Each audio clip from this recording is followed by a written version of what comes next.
지금은 기도할 때입니다.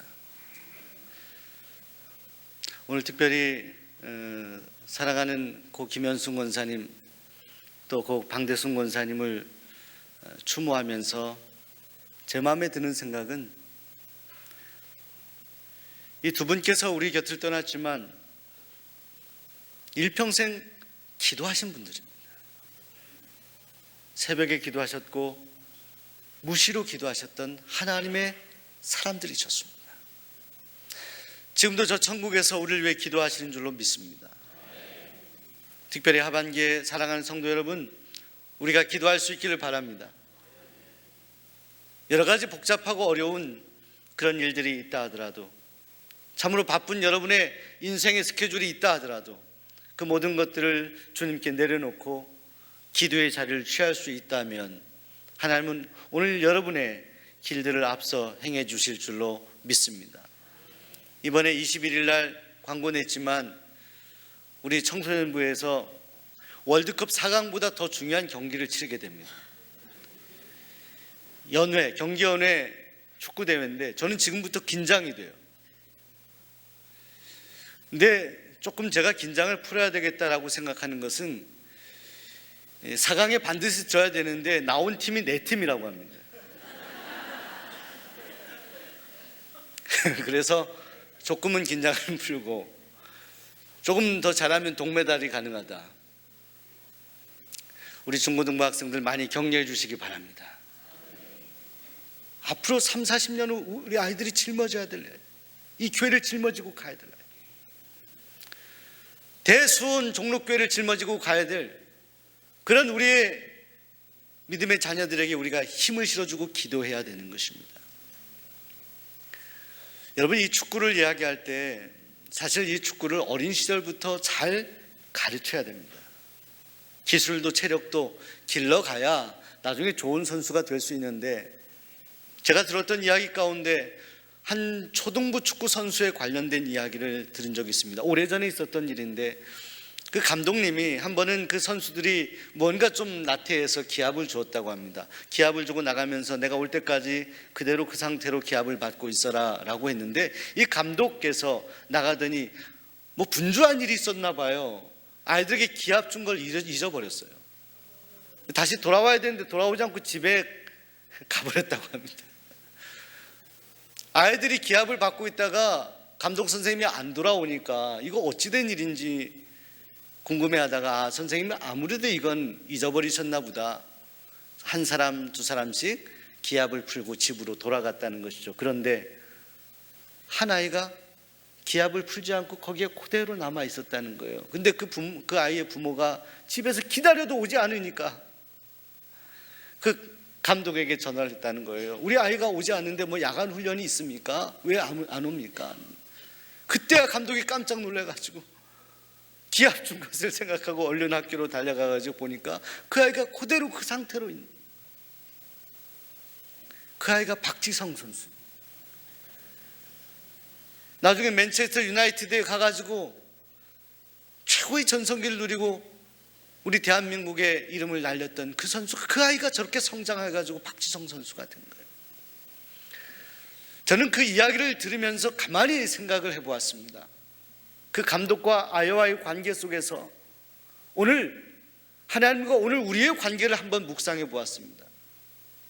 아이들이 다 떠날 때 그저 떠나면 되는데 떠나지 않고 그 자리를 지켰던 그 박지성 선수를 묵상하면서 오늘 우리가 주변의 사람들을 바라보면서 그 사람들이, 세상의 사람들이, 주변 사람들이 살아가는 삶의 방식을 보면서 오늘 우리의 존재를 규정하고 오늘 우리의 삶의 여러 가지 행동 양식들을 결정하는 일이 있다라고 한다면 이것은 오늘 우리에게 거룩하고 위대한 명령하신 하나님의 말씀, 그 말씀을 주신 하나님께 실망하는 그런 일이다라는 생각을 하게 됩니다. 사랑하는 여러분, 우리는 우리에게 득이 되든 실이 되든 우리가 판단하기에 이게 좋은 것이든 아니든 오늘 우리에게 주신 하나님의 약속의 말씀, 그 명령을 붙들고 때로는 그것이 기합같이 힘들고 어려운 인생의 고달픈 일이라 하더라도 그 자리에 머물러서 주님의 명령을 지킬 수 있는 하나님의 사람들이 되시기를 간절히 소원합니다. 성경의 이야기는 달리 말하면 인물들의 이야기인데 그 하나님의 약속의 말씀을 붙들고 끝까지 사명을 감당한 사람들, 그분들을 소개하고 있습니다. 근데 그 사명을 죽기까지, 순교하기까지 감당했던 믿음의 사람들의 이야기인데, 특별히 사도행전에 보면 초창기 복음을 전해지는 과정 속에서 정말 주님의 약속의 말씀을 붙들고 그 말씀을 선포하며 끝까지 목숨까지 주님께 바쳤던 인물들을 소개합니다. 사도행전의 흐름 가운데 큰 변환점이 되는 두 군데가 있는데요, 오순절에 성령 충만함을 받았던 사건, 그리고 또 하나는 스데반 집사님의 순교입니다. 오늘 특별히 평신도 주일로 우리가 드리고 있는데, 오늘 여러분들은 스데반 집사님을 어떻게 생각하시고 어떻게 평가하고 계십니까? 스데반 집사님은 평신도로 7 집사님 중에 한 분이었어요. 제가 구제를 위해서 발탁되었지만 오늘 성경의 흐름 가운데 그는 복음을 전한 하나님의 사람이 되어 순교까지 합니다. 그래서 예루살렘 근처에 스데반 집사님이 순교한 그 지점쯤 해서 스데반의 문이라는 곳이 있습니다. 스데반의 그 순교의 정신이 살아있는 것 같은 거리이죠, 문이죠. 그런데 사랑하는 여러분, 스데반 집사만이 아닙니다. 스데반 집사님의 순교 이후에 사실은 이 믿는 성도들을 향한 핍박이 너무너무 심해져서 성도들이 몹시 힘들어합니다. 그런데 성경 말씀을 보면 사도들을 제외하고 다른 성도들이 다 유대와 다른 지역으로 흩어졌다고 합니다. 핍박 때문에 고통을 당하고 힘들어서 저들이 더 이상 거기 예루살렘에 머물 수 없어서 흩어졌는데, 그런데 여러분, 그 흩어진 일을 통해서 하나님은 선교를 확장시켜 나가죠. 이 일에 도구가 되었던 또 한 사람 평신도 집사님, 스데반 집사님 외에 오늘 성경 말씀이 소개하는 한 분이 있습니다. 빌립 집사님입니다. 빌립 집사님. 그는 사마리아 선교하도록 하나님의 위임을 받고 사마리아에서 선교의 사역을 감당하게 됩니다. 그런데 어느 날 하나님께서는 이 빌립 집사에게, 사마리아 선교를 하는 그에게 하나님께서는 무작정 감동하시고 말씀하시고 명령하시기를, 오늘 26절에 보시면 주의 사자가 빌립에게 말하여 이르되 일어나서 남쪽으로 향하여 예루살렘에서 가사로 내려가는 길까지 가라, 이렇게 말씀하십니다. 여러분, 지도를 보시게 되면 당시에 이스라엘 지도를 보면 이 위에 사마리아에서 예루살렘을 거쳐서 가사로 가는 곳까지 거의 140km 정도 됐습니다. 걸어서 간다 그러면 일주일 내내 어쩌면 가야 되는 그런 거리입니다. 아주 먼 거리. 근데 이 빌립 집사에게 하나님은 그렇게 감동했어요. 근데 그 길은 광야길이었습니다. 아무도 가기 좋아하지 않는 길이었습니다. 낯선 길이었습니다. 근데 이 빌립 집사님은 그 하나님의 음성, 주의 사자의 음성에 순종하여 그곳으로 가게 됩니다. 근데 그 광야길에 갔을 때 그 지점에서 수레를 타고 있는 누군가를 만나게 됩니다. 광야길 수레 위에서. 근데 그분이 가만히 보니 하나님의 말씀을 읽고 있어요. 이사야서의 말씀을 읽고 있습니다. 그래서 이 빌립 집사님이 질문했습니다. 당신 이 말씀을 읽고 있는데 그 뜻을 아느냐라고 질문했어요. 그런데 전혀 모른다라고 합니다. 근데 가만히 보니 이사야서의 말씀을 읽고 있는데 그 내용이 뭐냐? 고난의 종, 어린 양이 되어서 끌려가는 그런 어린 양, 그 고난의 종의 부분을 읽고 있었던 거예요. 그때 아마 빌립 집사의 마음속에 하나님이 분명히 감동하셨겠죠. 그게 바로 복음을 전합니다. 성령께서 빌립 집사의 마음을 주장하셔서 그에게 복음을 전합니다. 그리고 그 복음을 들은 그 에티오피아 모든 국고를 담당한 넷이라고 표현되어 있는데, 그 왕의 모든 것을 도와주고 하는 재무부장 같은 사람이죠. 그 사람이 복음을 듣고 그의 마음이 변화됩니다. 그가 변화되어 하나님의 사람이 되는데요, 그 증거가 어디 있습니까? 여러분, 오늘 말씀을 보시게 되면 저가 복음을 들었을 때 그의 마음이 뜨거워져서 저쪽 편에 있는 길가에 있는 물을 바라보게 되는데 그가 요청을 합니다. 나에게 세례를 줄 수 없겠느냐라고 요청합니다. 여러분, 상상해 보시기 바랍니다. 한번 만나지도 않았던 낯선 두 사람이 말씀을 주고받더니 저들이 물속으로 들어가는 거예요. 에티오피아의 그 낯선 이방인은 그가 뜻을 모르고 읽고 있었던 이사야의 말씀을 읽고 있는 가운데 복음을 들은 그 마음의 심중에 자신을 구원하신 예수님을 바라보게 되고 그가 세례받기를 청하게 되었다는 것입니다. 그가 변화되어 하나님의 사람이 되죠. 여러분, 이것은 그 사람이 변화되었다는 것만으로 이 일이 종료되지 않습니다.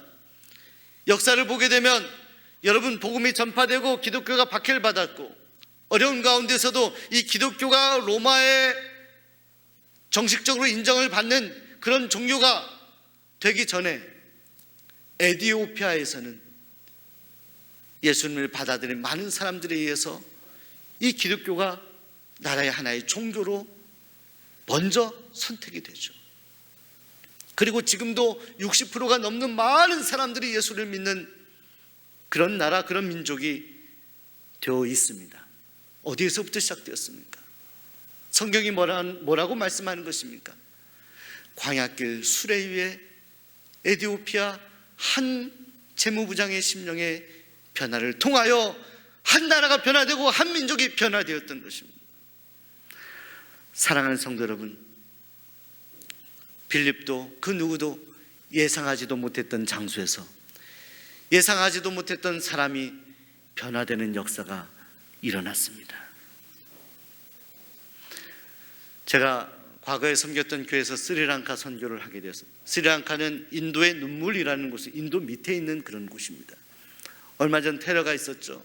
그곳에 오래전에 제가 의료 선교를 가게 되었는데 추석 때 의료 선교하는 분들, 이렇게 의사 선생님들하고 같이 동참하는 또 약사하시는 선생님들, 그 다음에 성도님들, 그리고 청년들 같이 가서 의료 선교를 하게 되었습니다. 근데 일정이 있었어요. 여기 가서 선교를 하고 그 다음에 저기 가고 하는 일정을, 거기에 현지에 파송한 선교사님과 일정을 같이 계획하고 그렇게 선교를 하는데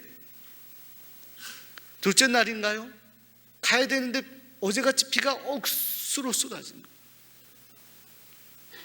그래서 원래 가야 되는 곳에 가지 못하고 일정을 수정하게 되었는데 다른 장소에서 선교를 할 수 있는 여지가 없어서 불교의 사원 그 장소를 선택하게 되었습니다. 저는 상상하지도 못했습니다. 고민했습니다.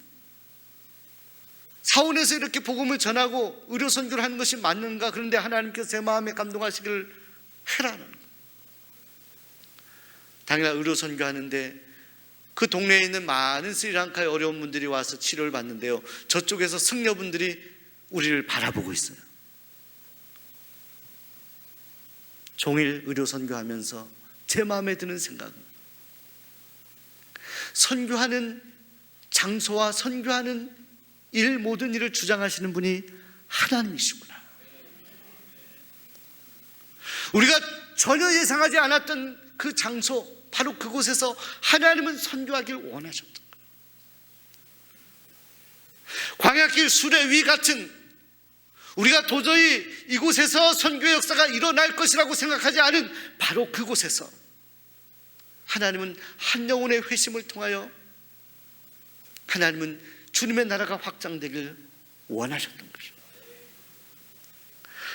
사랑하는 여러분, 지금도 하나님의 역사는 늘 우리가 예상하거나 예상했던 그런 장소, 그런 사람을 향해서만 역사하는 것이 아니라 하나님, 우리가 도저히 우리 눈밖에 없는, 우리의 관심 밖에 있는 그런 곳을 향해서 하나님은 우리에게 때로 가라 명령하실 때가 많이 있습니다.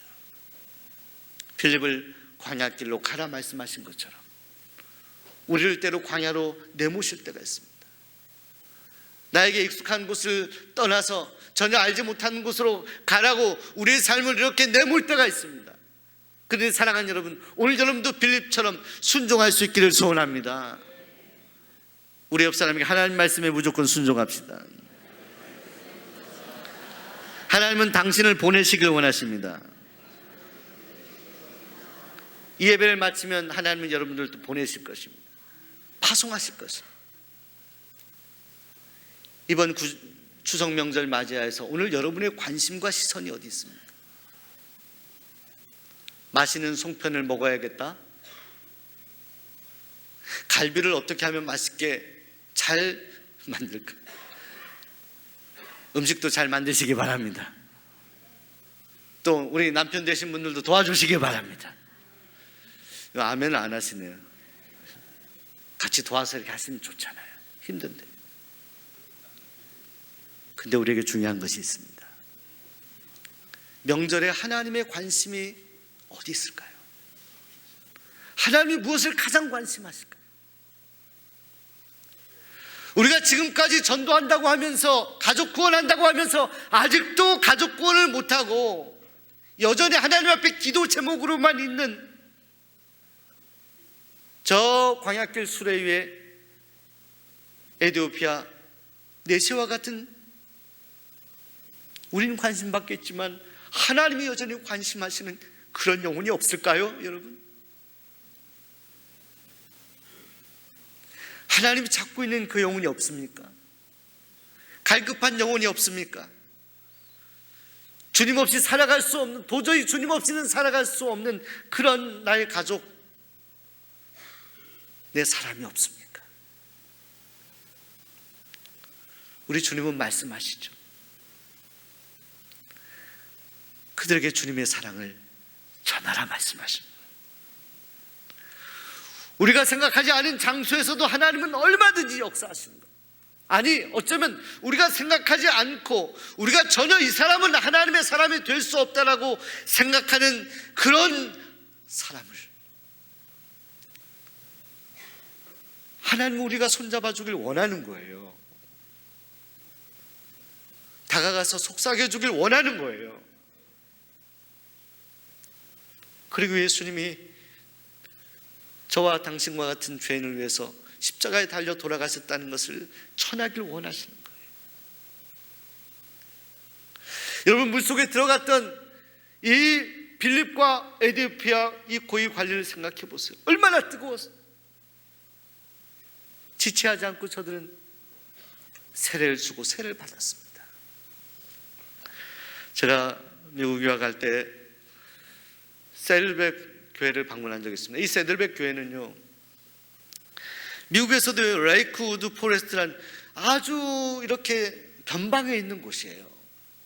저게 미국에서 가장 큰 교회가 되고 많은 영혼을 구원하는 교회가 되었는데, 그 변방에 제가 저길 가보니까요, 가다가 뭐 보니까 옆에 막 소들이 막 놀고 있고요, 막 거름 냄새가 나고요, 산을 막 넘어가 가지고요 있는 그런 데예요. 거기에 저 목사님이 마음에 하나님이 꿈을 주셔서 천막 같은 것을 이렇게 만들어 가지고 교회를 시작했는데, 그게 계속해서 사람들이 오니까 계속 천막이 계속 큰 천막으로 바뀌다가 저게 저렇게 교회가 생긴. 누가 저기에 세들백 교회가 만들어지라고 생각했습니까? 누가 저기에서 저 광야길 수레 같은 저 장소에서 하나님의 역사가 일어날 거라고 생각했습니까? 하나님은 계획하실 거예요. 여러분, 우리나라에도 어떤 교회는 어촌 마을에 한 20여 명이 모여서 예배를 드리는데, 그렇게 성령 충만하게 기도하는, 하나님이 보시기에 좋았나 봐요. 성도들을 보내는데 그 어촌 마을이요, 동네 다 해봐야 몇천 명 안 되는데 도시에서 어촌으로 교회를 오는 거예요. 몇천 명이 되는 교회가 됐대요. 대형 교회가 되어야만 된다라는 이야기를 하는 것이 아닙니다. 하나님의 구원의 역사는 우리가 예상한 그런 장소에서만 일어나는 것이 아니에요. 사랑하는 여러분, 제가 사역하면서 때때로 목회의 보람을 느낄 때는 하나님의 한 영혼을 구원하실 때, 내가 생각하기에도, 성도님이 생각하기에도 이분이 주님께로 오는 것은 너무너무 어려운 일이라고 생각했는데 그 일을 이루시는 하나님의 역사를 보고 저는 너무너무 감사합니다. 아주 제 안에 있는 보석같이 박혀있는 그런 여러분들이 계십니다. 길가에서 전도하셨던 분들, 가정에서 전도하셨던 분들, 많은 분들이 제가 한 것이 아니겠죠? 하나님이 하신 겁니다. 한번 제가 섬겼던 교회에서 한 권사님이, 70세가 훨씬 넘으신 권사님의 기도 제목이, 목사님, 저는 다른 거 하나도 원하지 않습니까? 제 남편이 예수 믿고 저하고 함께 예배 나오는 것만 원합니다. 이렇게 말씀하셔서 기도해 달라고. 제가 그 교회 가서 사역을 하면서 기도를 했어요. 한 해, 두 해 기도를 하는데도 그 선생님의 마음의 변화가 없는 거죠. 그리고 여러 해가 지났을 때 그 권사님이 저에게 찾아오셔서, 목사님, 너무너무 안타까운 마음으로 저에게 말씀하시는데 제 남편이 위중한 병에 걸렸습니다. 어쩌면 얼마 살지 못하실 수도 있다. 이번에 대신방에 꼭 집에 계시도록 할 테니까 대신방 때 꼭 전도를 해달라고 부탁을 하셔요. 제가 그 말씀을 들었는데 마음에 큰 부담이 오더라고요. 그래서 하나님 앞에 기도했습니다. 그리고 제가 그 가정을 방문하는 그날이 왔습니다. 5가정이었는데 마지막 가정으로 시간을 잡고 내 가정을 신방하는데도 제 마음속에는 마지막 가정, 이 가정에서 하나님이 역사하시지 않으면, 하나님, 저도 방법이 없습니다. 이제 시간이 없습니다. 하나님 도와주세요. 엘리베이터를 타고 올라갔어요. 문을 열었는데 늘 신방하면 집을 나가신 선생님이 안에 계세요. 몸이 편찮으시고. 제가 갔더니 방에서 소파로 나오셨어요. 거실로 나오셨어요. 대화를 하는데 그 선생님 마음속에는 교회에 대한 부정적인 생각이 너무너무 가득 차 있어요. 예수 믿는 사람들로 인해서 받은 상처도 많이 있더라고요. 굉장히 사회에서 잘 되신 분이에요. 실력도 있고 아주 노력을 많이 하신 선생님이세요. 재산도 이루고. 그런데 교회에 대한 부정적인 생각이 많은데 가만히 보면 이 선생님 마음이 좋은 분 같아요. 착하신 분 같아요. 그래서 저는 교회 갈 수가 없습니다. 결국은 사람들 때문에, 지금 교회 모습들 때문에 그렇다는 거예요. 저는 그 얘기를 듣는 순간 제가 그분을 전도해야 되겠다는 생각을 잊어버렸어요. 그래서 제가, 선생님 죄송합니다. 제가 잘못했습니다. 저도 목사지만 저도 연약하고 저도 하나님 앞에 지은 죄도 많고 선생님이 비판하고 말하는 그런 종류의 한 사람일 수도 있습니다. 죄송합니다. 잘하겠습니다 하고 이렇게 나오려고 하는데 하나님께서 제 마음에 아주 중요한 예화를 떠오르게 하시더라고요. 자식을 잘 기른 부모가 있는데, 너무 착하고 좋은 부모가 있는데 자식이 아무렇게나 살아서 그 자식을 바라보는 이웃 사람들이 저 자식이 문제가 있다라고 얘기하지 부모가 문제가 있다라고 얘기는 안 하거든요. 그 이야기가 생각이 나는 거예요. 그 말씀을 드렸어요. 그리고 선생님께 말씀드렸습니다. 선생님, 교회와 교인들이 문제가 많습니다. 그런데 문제가 많고 죄 많고 연약한 그런 우리를 받아주신 하나님은 여전히 선생님을 사랑하십니다. 선생님을 사랑하십니다. 선생님을 사랑하시기 때문에 저 같은 사람을 보내주신 거예요.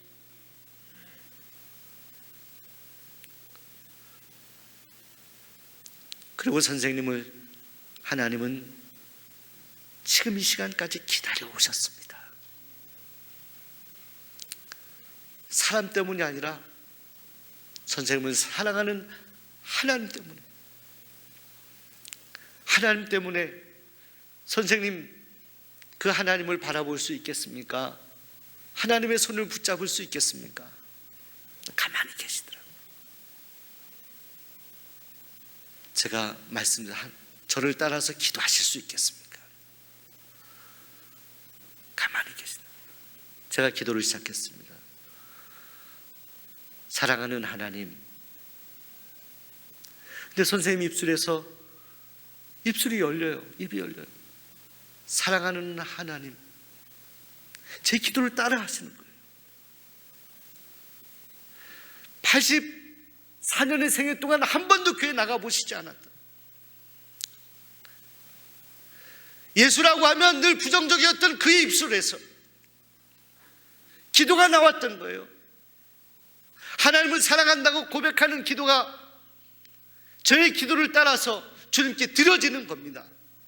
이게 여러분 사람의 힘으로 가능한 것입니까? 사람이 하는 것입니까? 하나님이 하시는 거죠.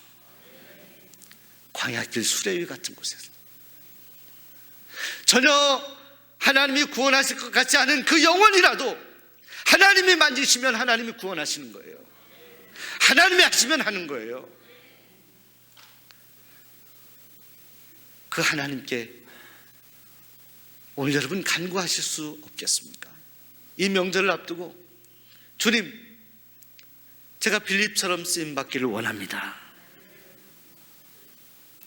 평신도 주일을 보내는 사랑하는 성도 여러분, 오늘 여러분은 왕같은 제사장, 여러분 자신이 하나님 나라입니다.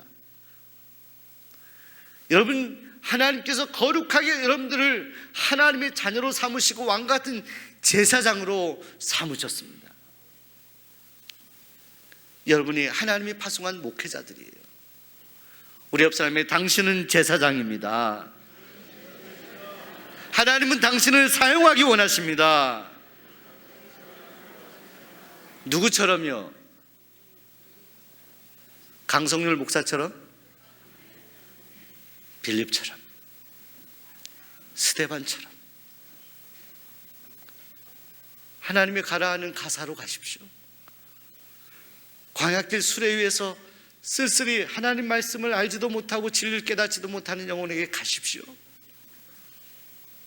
그리고 말씀하십시오. 하나님은 당신을 사랑하십니다. 이 명절이 광야길 수레위에 일어났던 놀라운 하나님의 역사가 일어나는 그런 명절이 되기를 소원합니다. 우리 함께 기도하겠습니다.